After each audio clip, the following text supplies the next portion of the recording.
We're here at the App Promotion Summit 2014 and we're talking to Diego Meller, CEO of Jampp. Diego, nice to see you. Hi, Chris.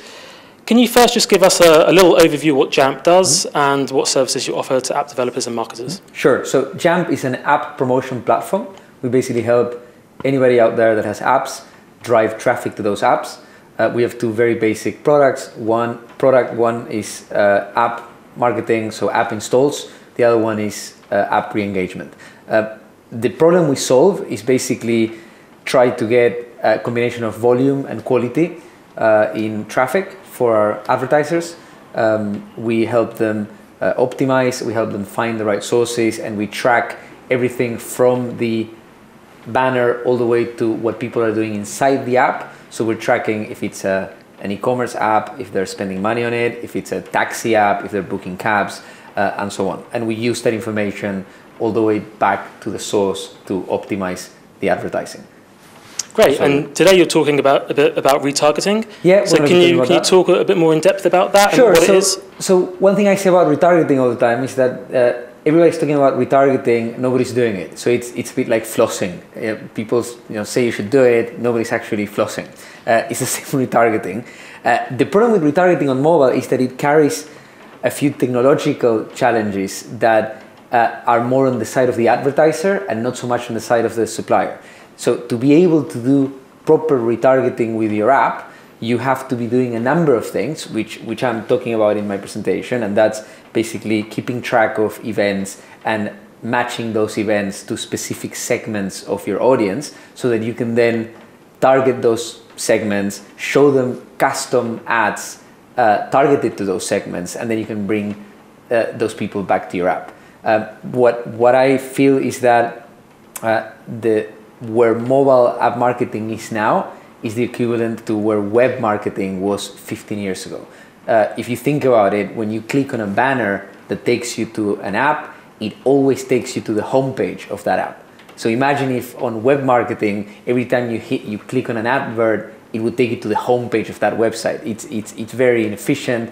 Conversion rates would be a lot higher if when you first, if you see an ad that is relevant to you, so if you've been using the eBay app and you've been browsing Android phones and you are and you see an ad advertising that particular Android phone that you were looking at on eBay, and once you click on it, it takes you back to the eBay app to the page of that Android phone you were looking at, that conversion rate is going to be much higher, the click-through is going to be much higher, and so on. So that's what we're trying to evangelize the app owners, let's say, to start doing that from their end, to keep this data, to match the event data to the search history data and to the device ID or whatever unique identifier they have on the user, so that then the retargeting suppliers as ourselves can use that to help you bring traffic back to your app.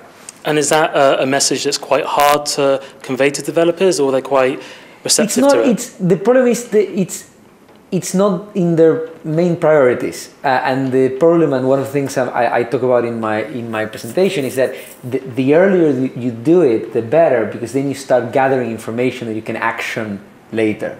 So if you are not keeping a record of that, if you're not saving that information, then you just cannot use it. So what we say is dedicate a little bit of your resources. We know you're busy, improving your app and making the features better. Just dedicate a little bit, because it's not too complicated to do this, to start keeping track of the events and saving that. And by the way, part of that as well is enabling deep linking in your app, which means that you can link to a specific area in your app. Again, something that everybody says they're about to do or they're doing it. It's very easy to do, nobody's doing it. Obviously, tracking historically has been a big problem on mobile. Yep. Is it getting better? Yeah, I think it's getting better. Yeah, I mean, I think there's a bunch of very good companies focusing on that very problem, and they're doing it pretty well. You've got companies like Mobile App Tracking and AdX, and AppsFlyer and AppSalar and Adjust, which you have here, I think. Yeah, it's still very crowded, so it's not clear who's better and why and what you should be looking at. We don't really care about it. We work with all of them just to make it easy to our advertisers. Whoever they use, we can work with them. And when it comes to re-engagement in general, are there any other tips that you have for developers? No, I mean the main one is start doing it. So it's like because it's basically, I mean it's dumb not to do it, because it basically will reduce your user acquisition cost. It will increase retention. It will increase conversion, and it's easy and cheap to do. Normally in user acquisition, you pay, or the metric you should be looking at when you acquire users is cost per install. When you're re-engaging users is CPC, because once you take that user back to the app, we've done our job, so we just charge you for the click. If you combine user acquisition with user re-engagement, we think you can have a very good mix of marketing and improve your metrics in general, basically. Great, Diego, thank you very much. You're welcome. Thank you.